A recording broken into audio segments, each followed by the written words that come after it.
in our country. Wadhi Turkana kinde ni machendo makunyo maota igeno ni dhi chakore machiegni ni county ma Turkana.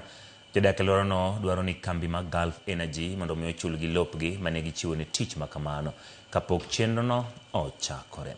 Kane giloso kinde mane ichiwo puonj ne oganda makono, riwruok ma ong'ere kaka Green Faith Kenya ma osebedo ka chiwo puonj e wi ratiro ma jodak go koro dwaro mondo omi gichung' motegno kendo gikene ratichi kapok ochak chenro mar kunyo mwanduno.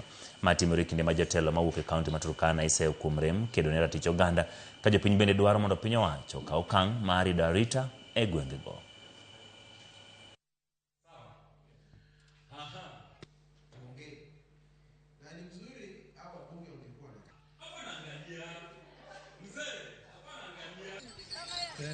Nafasi ya wimbo wa kuingia hakuna, wimbo ni moja.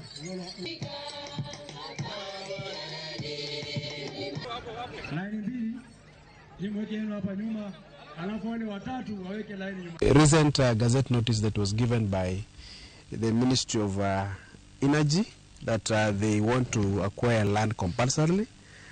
The gazette notice was given last year on October, and the National Land Commission was supposed to do the due process to ensure that the communities receive fair compensation for the pieces of land that are going to be utilized for oil production. Hii mambo ya zoji inakuja kwa upande kutafuta bunduki, sio kukaa kwa mafuta.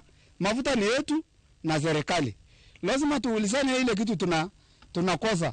Tunaenda kuuliza kwa ofisi, alafu tuelezewe vizuri, alafu ndio hiyo kitu ifanyike. Kwanza hiyo 5% yenye tumeimba tangu zamani tukiongojea mpaka sasa haifiki. Shida imekuwa sheria imekataa kuundika. Tukiwa basi hapa hivi tuko na MCS wote. Labda hao wabunge ndio hawako. Lakini hata hawa wako right kutusukuma sisi. Hiyo pesa yetu iingie na itusaidie. Mahukumu jotelo